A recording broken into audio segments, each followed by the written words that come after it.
That's awesome. Yeah. Plastic beds. No, because I love. There's still good snow bridges, so yeah, so I was able to get through it.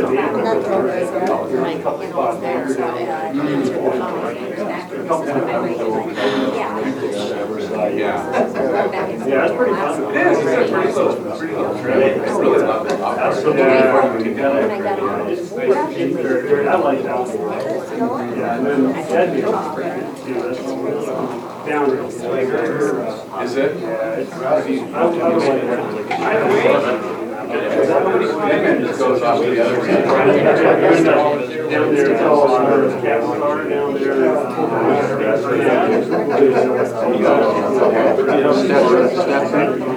Get in there because it's not working.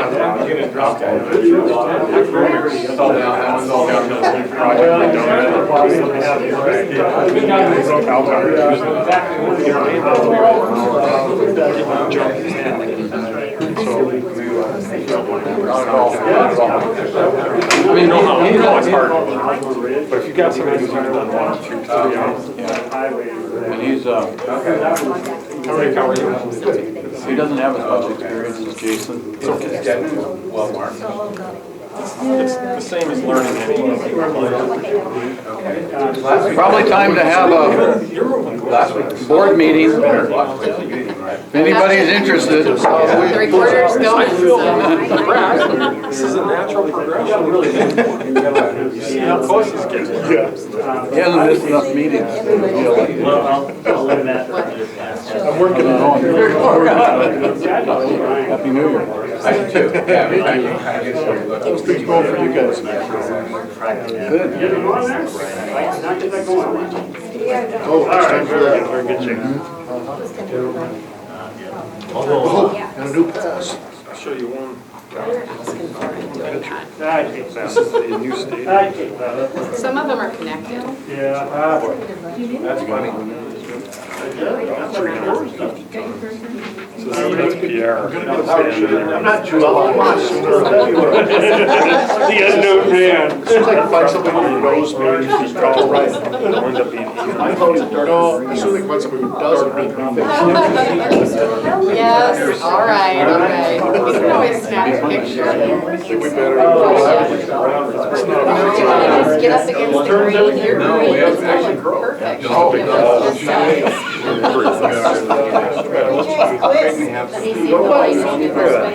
They pay engineers to come up with that. I mean, really. just a technical guy, right? Just to test, yeah, just to test the fabricators. Yeah, see, you shouldn't call me. Okay. How many years later? We got it. There is a board meeting going on here, or will be. It's good. Busy but managed. I can see it from here. You? Thank you. A lot of challenges with the same man. With quorum of the board present, I call the meeting to order. Roll call.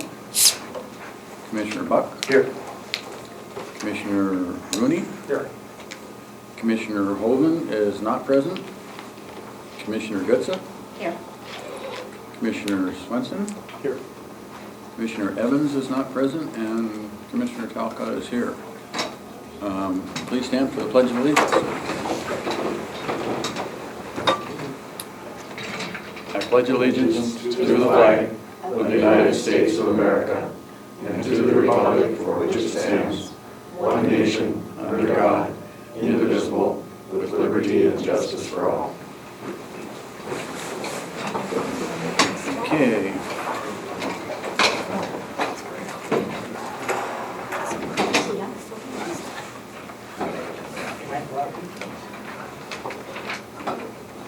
The first item on the agenda is the consent agenda A. The consent agenda is made up of routine day-to-day items that require board action, but do not appear to have a significant public impact. Items may be pulled from the consent agenda for separate discussion or vote by any board member. Those items include approval of the board minutes from January 26th, payroll checks totaling $110,346.76, maintenance and operations checks totaling $535,350.61. The approval of the passenger facility charge totaling $55,000 and the financial reports for January. Without any objection, are there any items that anybody would like to pull from the consent agenda? Okay, and without objection, the consent agenda is hereby approved. I guess I should have commented, one item was separated from the consent agenda. Yeah, we'll just have the two consent agendas, but we do need a motion in a second. Decided. Are you gonna break them up into two? Yeah, yeah. Is there a second to the consent? So I'll make a motion to accept consent agenda A as it's listed. I'll second. Is there a second? I will second. Oh, second, sorry. It's been moved and seconded to approve consent agenda A. Any comment? All those in favor signify by saying aye. Aye. All those opposed? Consent agenda is approved. Now there's consent agenda B. Just read that. Yep. Consent agenda B, maintenance and operations check, Talcott Construction, totaling $138,713.06. Have a motion to approve. So moved. A second. All in favor? Aye. Aye. Any opposed? One abstention. Okay. Consent agenda A and B have been approved. Director's report. Yeah, a lot of great things to cover this month. First thing I was going to mention is we, as you saw in the weekly report, we did have our 4th consecutive record month. Started 2016 with a record January boarding-wise. The growth continues to be very slight, but it's there, so that's positive. You probably saw coming in today, the Value Park is really filling up quite nicely. We're probably about well over halfway, if not 60% full out there in the Value Park. This is the time of the year when we begin to see the Canadians coming in. We're now at 6 flights per week from Allegiant, and that'll get, 8 flights per week from Allegiant. Is that right, Vivian? 8 flights? Yes, and it'll peak out at 10 in a couple of weeks. So this is the time of year when we tend to attract those Canadians in. I asked TSA to track passports for me last week at the checkpoint, and we're seeing roughly 40 to 60 Canadians per flight, which is probably about normal for us. So we haven't seen the drop-off that you hear reported quite a bit from other businesses locally in Canadian traffic. We think it's about the same. The next couple of weeks, we'll see how the parking lot does. That'll be another great indicator of how that traffic mix looks. So we're pretty encouraged by what we're seeing so far. We've got another month or two of sustained Canadian flow, typically all the way into April. We see a good percentage of Canadians in the lot. So the next few months will be very telling as to how that exchange rate is impacting that part of our business. So thus far, it looks good. We'll hope to maintain that for the next few months. And as I said, we started the year with a record. It's our 4th consecutive record month. September was almost a record, so we're nearly at 5 consecutive months of a record traffic. But the growth is fairly small. We're hoping to begin to see some of that great economic benefit that the community is seeing. Wages are on the rise. Employment's very high right now. We just haven't seen that quite yet in the local utilization of the airport. We're hoping to see that in the next year as some of those jobs, now people have been on the job for a year or more, begin to vacation. So we'll continue to monitor some of those trends to kind of see how we think the year is going to shape up. But so far, so good in terms of the first month. We also have a Chicago ad. We've been finishing up our ad package as we'll go live here in the next couple of weeks. We'd like to get your opinion on a couple versions of, this will be our primary ad that Chicago will see on the Google Ads side of things. And you probably start that over. So bring your Cubs, see our kids. You're not catching the whole, yeah, there you go. This is the first version. We asked for some modification to it, kind of matched up with the Cubs font a little bit to play off of the Chicago Cubs, obviously. First thing they'll see there is a picture of the kids, then the Cubs. Bring your kids to see our Cubs. GenuineMontana.com is the trade name we share with the Great Falls CVB. We actually own the URL, which allows us to invest in advertising in it through the FAA rules. And then you see a nice picture of Glacier at the end. The other version, we just keep the bear in the entire ad, and you see the Cubs in the entire time. Bring the Cubs to see our Cubs. I think the first version gives us a little more literal look at the ad and what it's trying to do there to make that link, and just solicit some opinions from you guys as we look to lock down this program this year. We've got this in addition to a piece that's being written right now that's it's more of a what would you call it, an article, I guess, is the best way to describe it. Yeah. It'll show up in the Chicago Times talking about things to do in Great Falls. We'll be pushing, taking the dinosaur trail to Glacier, going out through Shodo, checking out the dinosaur stuff there, spending some time at Glacier, seeing the goat lick. Then we've got some discussion in there about the Missouri River trips, and then a real nice segment on the local museums, microbreweries, and that type of thing that you can do here in town. I think that's going to be a really attractive mix of opportunities for people from Chicago. Obviously, Glacier is a headliner. They all have probably heard of Glacier and are interested in Glacier. There's quite a few fly fishermen in Chicago that go up above town there. You can get up into some pretty good waters just a few hours outside of town. And then microbreweries and that type of thing are a big hit with folks that are traveling as they go out and try local beers. So I think we've got a really good article that'll go out and talk about Great Falls as a tourism destination for this summer with these new ads. You can see in these ads, all of them, United has agreed to allow us to use their insignia on all of them. So we are incorporating that in all of the online ads. We think it's a great sales point because the Chicago brand is so strong in Chicago, being a fortress hub for them, also American, but we think having those direct flights in there, and just that itself is a selling point. And so being able to tap those United customers that have brand loyalty there we think is a great benefit to us right in our own ads. So we're going to be including that on all the online ads. Any questions on that or feedback as to which of the two ads you like? Hopefully you like one of them. Who came up with the Cub thing? Actually, that was Laura and I kind of put that together. That's good. Yeah, thanks. Yeah. That's very good. Yeah, we had one last year that wasn't right at Chicago, but we used it elsewhere throughout the Midwest. It said, "You think our kids are cute? You should see our Cubs." And of course, the kid was a goat, and then the Cub was was a bear. And so we kind of played off that a little bit, changed the ad around. The state, we just found out, if you saw the weekly report this week, the state is going to match our local dollars, and so we're going to have about $30,000 from state tourism that'll be pointed towards this campaign, which will allow us to keep that campaign a little longer and have a few more looks from people online. So we're pretty excited about that. We've got a $55,000 campaign now with those state dollars for the first summer, and then next year we'll have a similar program too. So the first 2 years of the flight will get pretty good market exposure. So what happens if they don't see a Cub? Is that false advertising? Yeah, it might be. We can make sure that we have a. We got that bear in the lobby. Stuffed bear cub. Oh, there you go, yeah, just a fallback, yeah. Has Beth Barlow from out there in Shodo talked to you yet? No, I haven't talked to. I'll make sure that she does, because that's a natural. I'm sure she will just.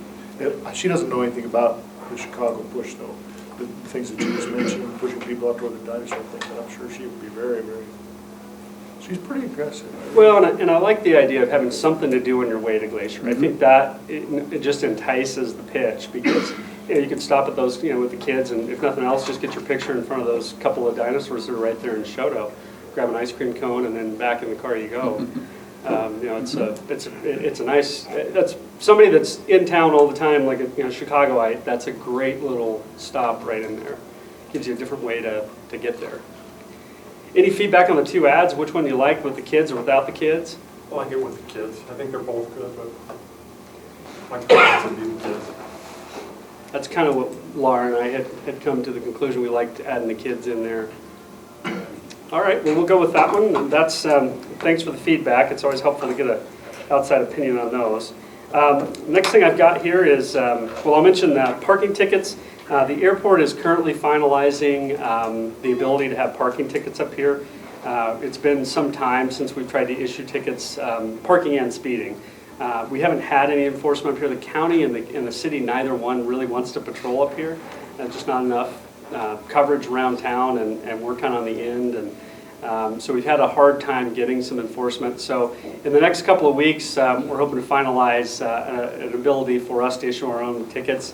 Now that we have the metered lot down here, we anticipate we'll probably have some need for some tickets. And then at Christmas time and over the holidays, we're going to have to enforce the drives a little better. It's gotten to be quite a zoo out there. Everybody's gotten used to just parking on the drives.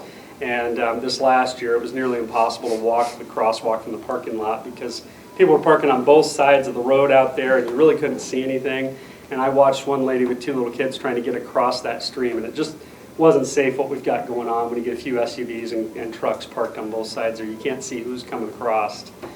So I think come Christmas time, we're going to really lock that down. So now that we have this metered lot out here, we've got a lot of options for people not to park there and come inside, or just go around, wait in the cell phone lot. There's lots of options now. So I think we'll try to improve that functionality some this Christmas. In addition, we have an employee lot over at the other end of the airport, which we opened, it's been about 2 years now, hasn't it? Yeah.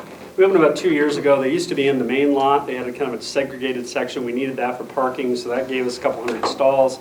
There's been some abuse of that lot over there. People are not buying passes. So we want to be able to issue tickets over there too. We found a few folks that were contractors there all the way back to the terminal project that are still trying to park there. So we want to enforce that a little bit too. So we'll have the ability in the next month to issue tickets up here. We haven't determined yet whether that revenue will flow directly to the city through the normal city ticket process, or if we'll submit them to a collection agency and keep the money here. So we're still working out those final details, but did want to alert you to that.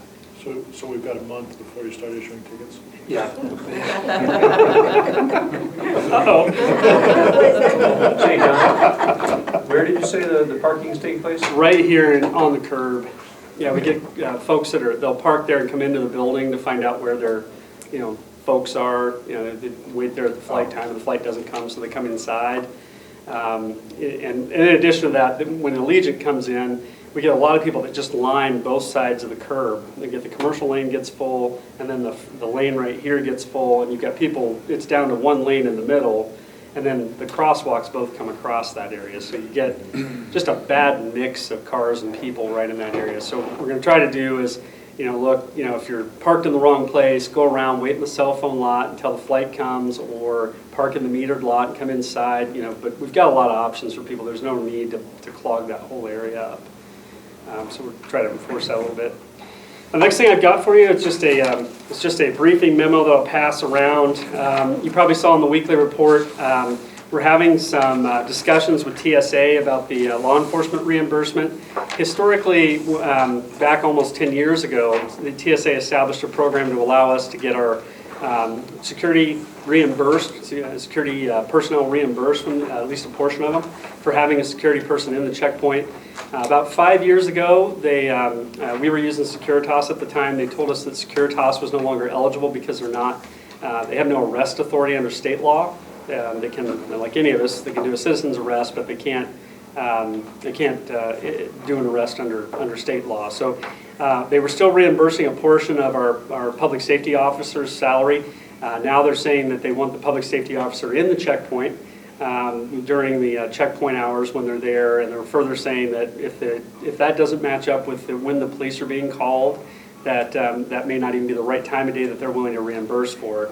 Other airports do have police officers at the airport. They're not necessarily in the checkpoint.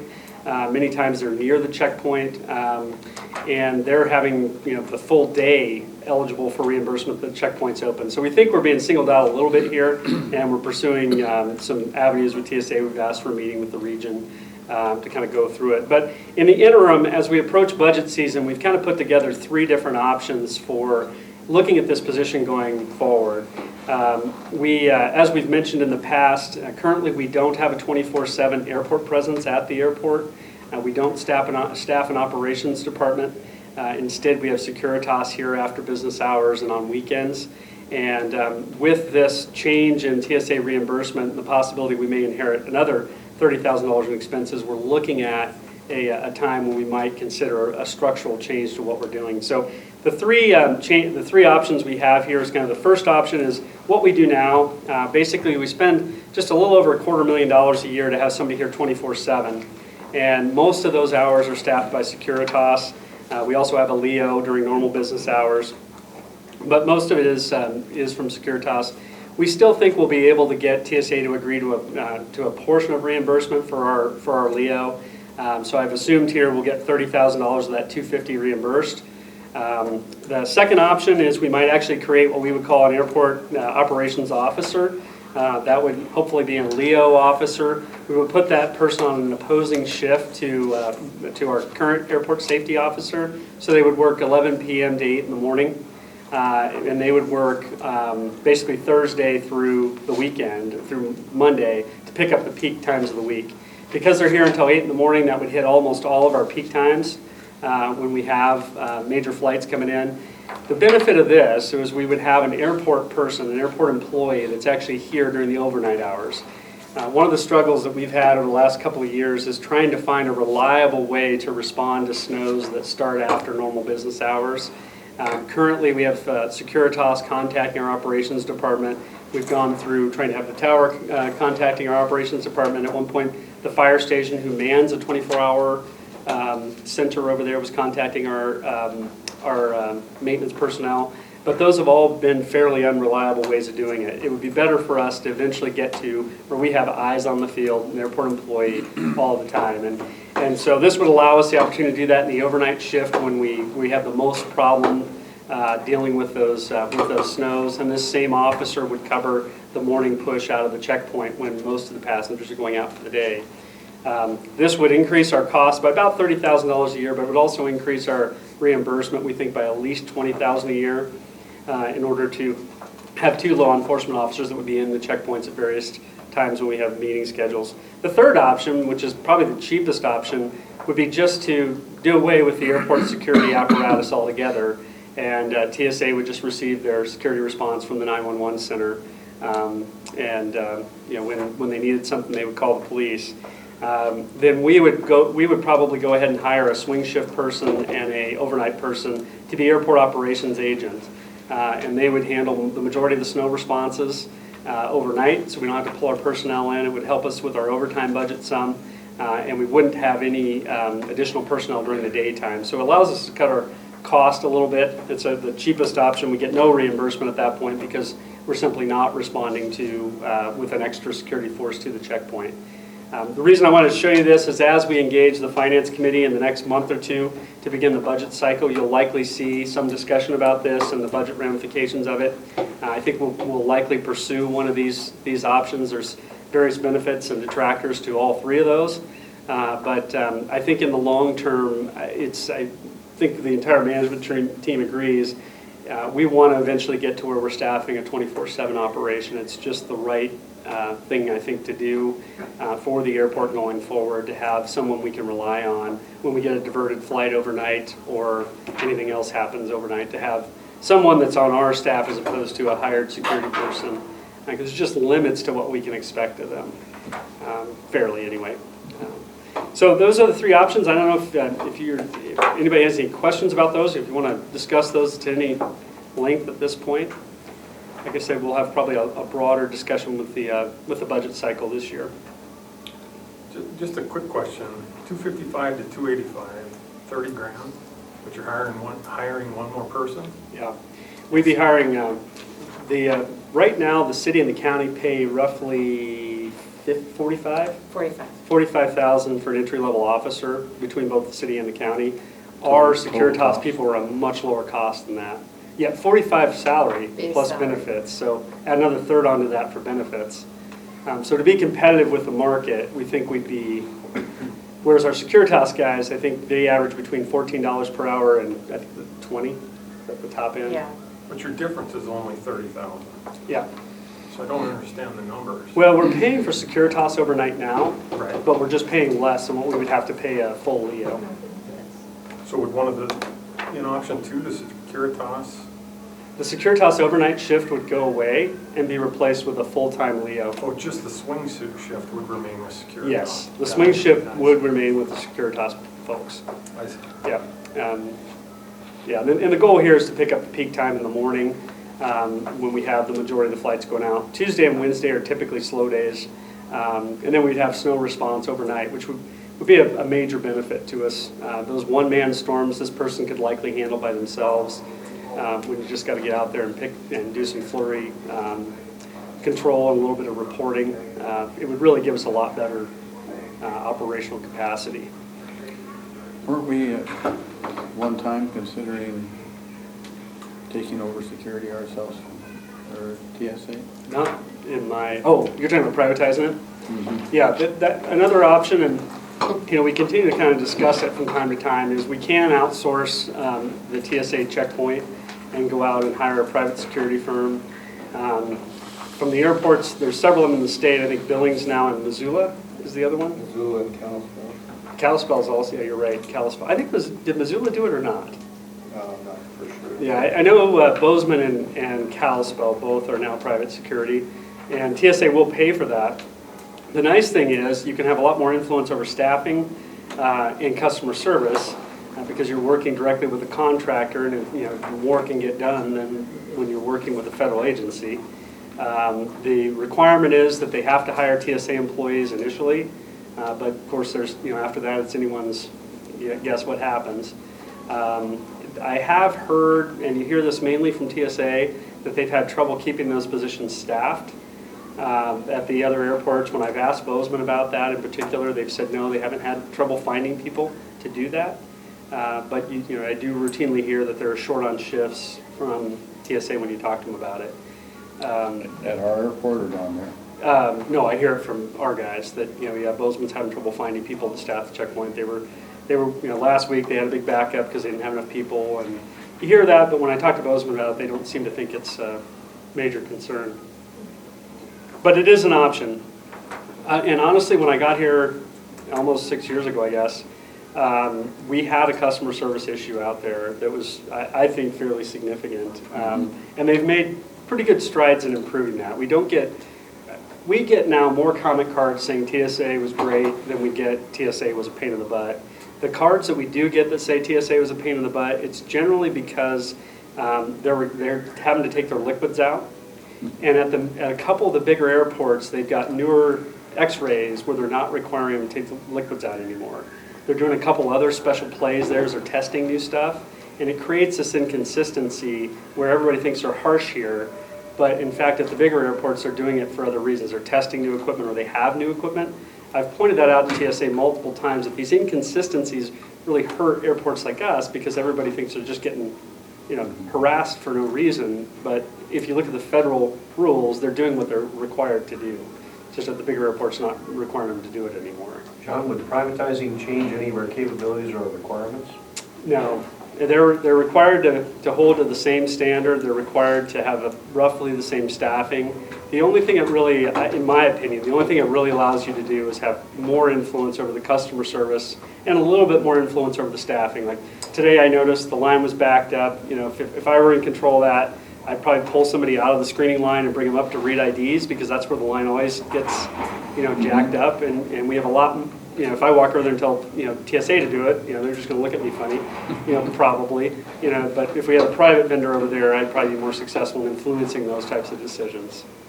And we have from time to time had some, I think bad eggs, I would say, in our checkpoint over there that have created a couple really nasty scenes. I don't know if you remember the guy whose pants fell down and they wouldn't help him get his pants up. He took his belt off, the pants went to the floor, and he couldn't get his his pants back up because he had a walker, and that was a giant episode. And they told him several times he couldn't take his belt off, and they made him do it anyway. And but I mean, we haven't really in the last year or two or even 3 since we opened the new checkpoint. Those really have gone away. I mean, they've done a much better job over there in the new space than they were doing before. So if we privatized, would it affect this proposal at all? I don't think it would. Okay. No, and I'm for operational reasons. Number 3, I think, is a great option. I think the organization would benefit greatly from that. I am somewhat concerned about not having a security presence at all at the checkpoint. I mean, it is something we have to consider. We'd go from what we have now to, to nothing, more or less. And that is a little bit concerning. Right now, Securitas, they carry a gun and they wear a uniform, and, that's going to change behaviors when we have something going on in the checkpoint. So it is something we'll be weighing over the next month or two, and like I said, I definitely want to have that meeting with TSA to see. Another proposal, which I'll probably talk to one of our state legislators about, is TSAs in their guidelines. The only reason Securitas doesn't qualify is they have to be a lowercase law enforcement officer recognized under the state or local jurisdiction. So another thing we could do is we could simply ask the state legislature if they would consider, even potentially the city, if they would consider a statement that would say, for purposes of TSA number 1542, which is the regulation that we're referring to, under Montana law, a private security officer is considered a law enforcement officer. Because the state doesn't even use the term law enforcement officer. They use, I'm going to forget it, do you remember? They use a different term altogether. So under state law, it's not even a term. So we could try to go at this legislatively, which would require TSA to then reimburse us. The other thing, over time, I think this reimbursement has slowly petered down at most airports, and I do think eventually it'll probably go away. So we kind of need to look at the long term also, what we really want to have in place once that reimbursement's gone. Reimbursement goes away, but the requirement stays. It may, yeah. Yeah, and the hard requirement is 15-minute response time, which we're able to do. The city has constantly shown they meet that standard. So we can meet it with just the 911 call. It's just a question of what we want to have here, operational personnel versus a security person. I'm sorry, go ahead. Are there any chances that any of the fire station personnel are LEOs? I don't know that. I would doubt it, but yeah, I don't know that for sure. And at Missoula, for example, because they own both the fire department and the police requirement, they have jointly trained officers that are both firemen and policemen, and that's how they staff it. And they get a fairly big reimbursement. They're well over $100,000 a year because they have 24-hour access to these people. But if there's a fire and a problem at the checkpoint, I don't know what happens. Shoot first, put the fire out later, I guess. If you privatize, do we still use TSA equipment? Yes, they service and provide all the equipment either way. Okay, anything else?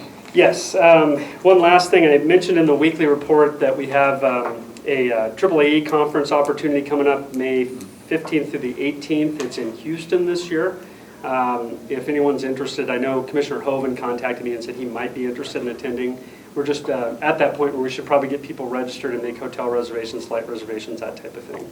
The board segment is on Sunday, the 15th, and it's I think around 1:30 in the afternoon. And then the general conference opens up on Monday. And our thought would be to, usually the first and second day is almost all the curriculum. The third day gets pretty light. So we would, if we send a delegation down there, we'd probably recommend something like a Sunday through Tuesday evening or Tuesday afternoon type of arrangement, and then come on from there. It is a fairly expensive conference, but it provides by far the broadest and best purview of the entire airport management industry. There is a Northwest chapter meeting in Bozeman this fall. It'll actually be at Big Sky, and that's another opportunity. There'll be much less discussion there about airport issues, but it's obviously easier to travel there. So if anyone's interested in either of those two opportunities, we can certainly, the first one being here in May, certainly get you registered and get you down there. If you have any interest, contact staff. Yep, let us know. Okay. Anything else? That is it. Okay, the first item on the agenda is the election of officers. And if it's okay with everybody, seeing as how we're missing 2 board members again, might push that item to next month unless anybody feels differently. We do have a quorum. I'm not sure the outcome's going to be any different. I don't. Because didn't we talk about maybe doing the renewal? We did. We did. Yeah, wait, Is you that want acceptable? to elaborate to those who weren't here what that conversation was? I guess it's true, the two that are missing were here last month, so in a sense, we've now gotten everybody through the discussion once. Yeah.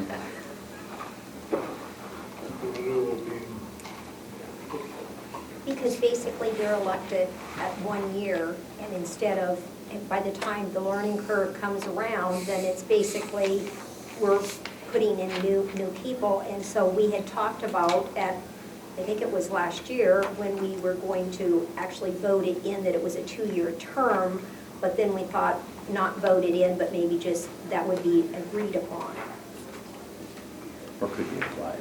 or applied, right?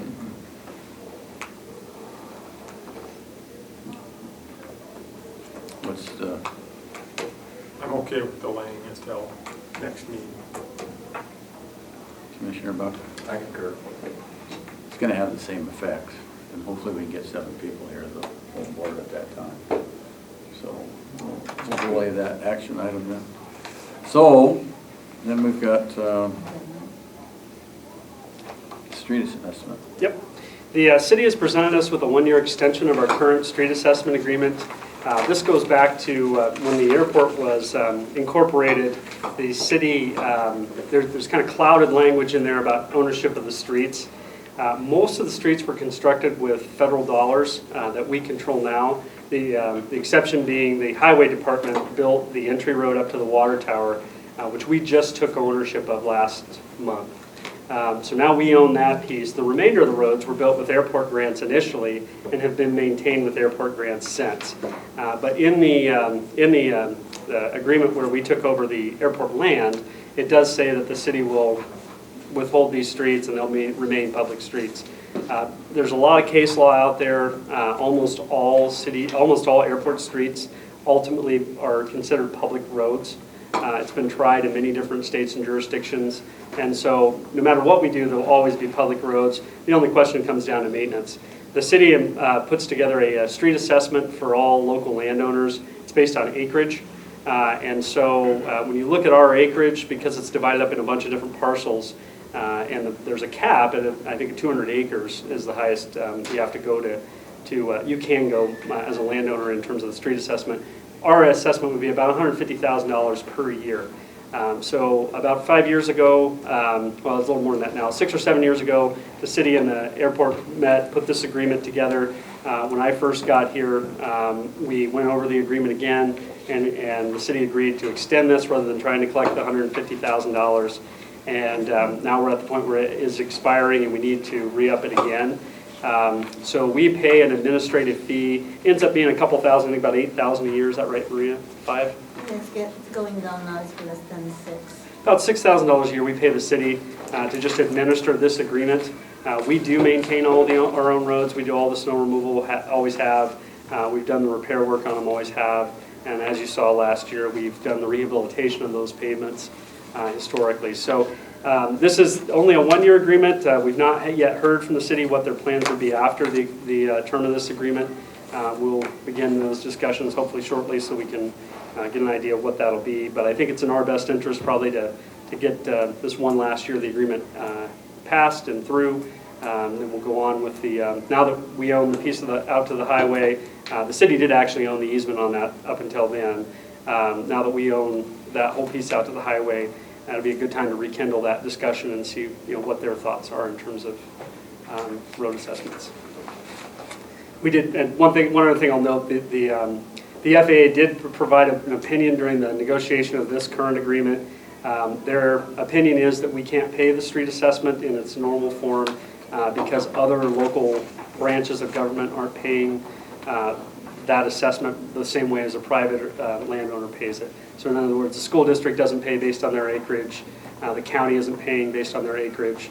They all have a special calculation. And the FAA, one of their requirements in their grant assurances are we have to be treated like any other local government with a division within a jurisdiction in order to pay any tax. Any questions of John? So the recommendation from staff is? To execute the agreement for 1 more year. 1 more year. Yep. Any questions? or comments? It says it's 1 year because we're actively pursuing roadway ownership change? Yeah. Like that already happened, I thought. It has. Okay. But this agreement will actually be backdated for the current year. So this agreement would have started July 15 of 15. So, you know, in trying to figure out what was going to happen with that road, you may remember there was quite a kerfuffle with MDOT to figure out how we were going to maintain that piece of road, if the city was going to continue to maintain it or what. And so it took some time for the fog to clear and our proposal to win the day that it just made the most sense for us to maintain the road since we're the only user. You just expect this in the next year probably to be something similar? I would think, you know, well, like I said, once planning gets this, that'll give them an opportunity to kind of decide, you know, how they want to proceed going forward. It should be a simpler agreement at that point because, as I said, you know, the airport has always built and maintained those roads, and now we own everything to the interstate. So there isn't this piece, which is technically the city's requirement, because even that piece, the city was still maintaining it up until they gave us the airport land in 2001, and now it's about due for a development cycle. A redevelopment cycle, so we'll inherit that cost now that we own the road. So it makes sense probably to really simplify this agreement since we will be maintaining everything at that point. Is there a motion? I move that we follow the recommendation and accept that. I'll second the motion. It's been moved and seconded to follow the recommendation of staff to extend the street assessment agreement with the city for 1 more year. Aye. All those in favor say aye. Aye. All those opposed? Motion passes. So then we have a contract extension. This is the longest storied contract extension I think I've ever gone through. So last fall, we heard from the FAA that they have new requirements for the engineering contracts. They had long had a 5-year agreement term. And they liked you to go out for what they called a request for qualifications, so it's not price-based, had to be based on qualifications. But to our surprise somewhat, at the Helena conference this last year, they rolled out some new requirements, one of which being they want the master plan to be published for a few months before you run a selection to give all the engineering firms an opportunity to study and understand the projects that they're proposing on. It's not a bad idea in principle. The problem being master plans are never a fixed time. It took Seattle 10 years to complete their last master plan update because it got locked up in environmental regulations. So you know, you're fixing a contract date to a moving object. It's just awfully hard to do things that way. But nonetheless, we immediately asked for guidance on what we should do because our master plan isn't going to be published until hopefully sometime before May, and that would mean we couldn't do a selection until sometime this summer. In addition to that, we have a large program this year which is going to suck the funding out of both years on either side of it. It took most of last year's dollars, and it's taking most of next year's dollars into this one program. And so the first year of the new 5-year contract would have almost no work.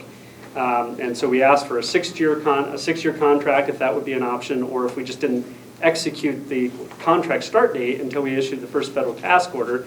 Neither of those were acceptable to the FAA. So in the end, what we came to was the FAA, and we were going to have to do an extension either way because this contract expires in March and the construction work likely won't even start until June.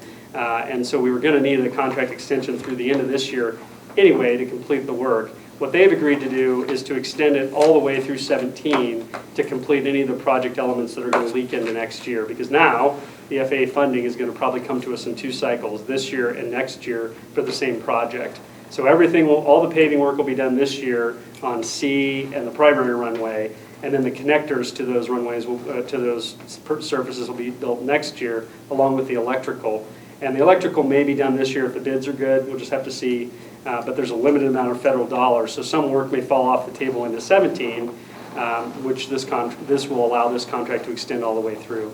The only other option they considered was for us to cut this contract off at this year's work and then do a 1-year selection for the connector that will be built next year, and then construction management of next year's program, which would be designed by a different engineer.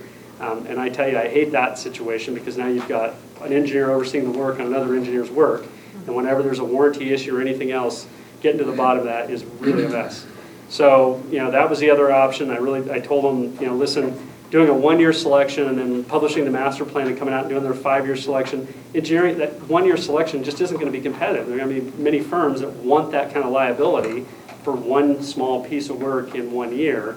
It would be better to do a 5-year with the bulk of the new projects coming out of the master plan in 17. So the FAA has agreed to that. Thus, we have a contract extension. They've agreed to extend the contract through 17 to complete all of the work associated with runway 1634. The other thing I pointed out to them is 1634 now is delayed 2 years because of the transverse grade issue that took a long time to get resolved with the FAA. That delayed us an entire year. And then there was a funding year in there where there wasn't enough federal dollars available. So we ended up 2 years back. So portions of this project have been designed now for 2 years and sitting on the shelf. It doesn't make sense to switch engineers midstream on the project. So the FAA has agreed to all of that. We're going to extend the engineering contract through 2 years and start a new selection when the master plan's been out for a couple months, probably around fall. Okay, is there any questions? Looks like they're trying to extend it, actually, is it through November 2017? 17, and that'll pick up, as I said, the current 16 project Two will likely construction leak into seasons. next year because of funding constraints. The FAA doesn't have quite enough money to get the entire piece of work done this year. And the time's going to be short, too, if we don't get a grant until June. Yeah. Any questions? John, remind me, does this include our own plan to widen the runway? Yeah, that'll include the widening and, should we choose to do so, the strengthening section. There's an additional ½ inch of asphalt that, depending on how bids are, we may decide to go ahead and put that on there to strengthen the surface of the C-130s. So it'll include all of the ineligible portions, which are part of the project. Any other questions? Comments? Any motions to the recommendation received by staff? I'll move that we proceed with Amendment 3 as it's written. Is there a second? I'll second it.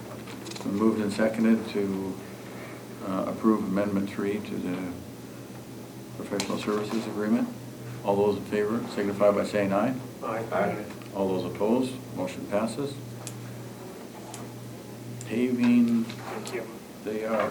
Yeah, so several years ago, we did the new snow removal equipment building, or SRE building. In order to get the additional bay in the building, so now we're up to 4 equipment bays out there, we elected not to pave the yard at the time. Turned out to be a brilliant decision, looking at the price of oil. And so we're trying to come back and pick up that paving. With the big buy we're doing this year, we probably get the best paving prices we've had, and potentially all the way back to the runway, if not longer. So we want to come back and try to get that yard paved. We're going to have to pull out some of the gravel because we did have it gravelled kind of up to the lip of the building. So they'll pull out the gravel, they'll pave that area and get that all sewed up. Makes it a lot easier, frankly, to plow it. That's the main problem. It's actually held up remarkably well. Held up real well. Yeah, but mainly it's the ability to get in there and plow. When we've got those big pieces of equipment trying to turn in that area, being able to scrape it down to bears is a big advantage. And you get the heat benefit of that black asphalt on there, melts it out a little quicker too. So Keeps everything cleaner. yeah. Dust down. So and again, this one is a discretionary project, assuming, we talked last month about, where we need to be reserve-wise. We really couldn't afford much more than this $250,000 or $250,000. So if we get much above that, we'll probably just shelf this project until a later date. But if everything works out well, we should be able to maintain reserves at the required level and stretch our money far enough to complete this work. We've been talking about this one for a long time. John, I thought I was following the memo all the way until I got to the recommended action, and it talks about general aviation taxi lines. You're right. I have a clerical error there. Okay. Just want to make sure I didn't miss something. No, I wrote this memo right after I wrote the general aviation taxi lanes memo. No, it's the SRE yard.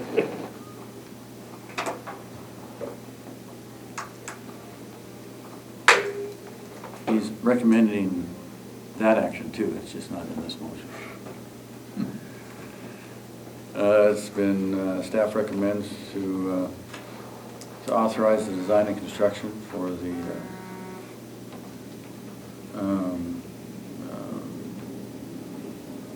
SRE building, paving of the SRE building parking lot.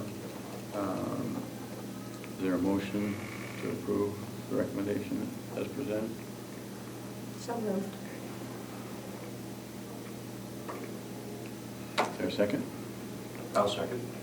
It's been moved and seconded to approve the motion as presented, recommendation as presented. Any further comment? All those in favor signify by saying aye. Aye. All opposed, motion passes. So are there any airport authority board comments at this time? Commissioner Buck, any comments? No, sir. Commissioner Rooney? None. Commissioner Kutza? I don't have any comments at this time either. Are there any, the public have any comments that they would like to bring forward at this time? Okay, with no further business to come before the board, I declare this meeting adjourned and give ourselves about 8 minutes, and then we'll be back at it right at 2 o'clock. All right.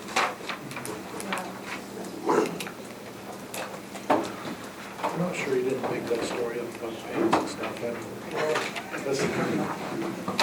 That was a real problem. It was a real problem, and, Sorry, Rod. you know, the What's guy's the, wife was already What's the square through footage of this the area? checkpoint and out in the concourse, and, you know, she was trying to run back up and help him, and of course TSA's yelling at her, you know, don't go back through the checkpoint, you know, you're going the wrong way, you can't come back through the checkpoint. And, yeah, it was a real mess, and we've had just a couple like that that are just not smart. I mean, there was one guy that they asked him if he could get through the checkpoint without his cane. Well, of course he fell All down. sides of the building? You know, and I mean, you just, you know, if he has a cane, for Pete's sake, let him go with his cane. I mean, yes, he's gonna get the North additional side screening, would be but the largest side, that's the fuel tank, so. a lot of them are just bad ideas. Extends out to the I don't think fuel tank. anybody's trying to do Fuel anything tank's on that way, it's just, you know, Pad not. and everything already, so it's paved up to that. But it's improved quite a bit, I have to say. The customer The service south complaints side's are pretty a fraction of what narrow, they it's were, about, you know, years ago. So, I was in Durango. probably about 80 feet by. Yeah. Buddy, Kip Turner's airport down there. Is it? Yeah.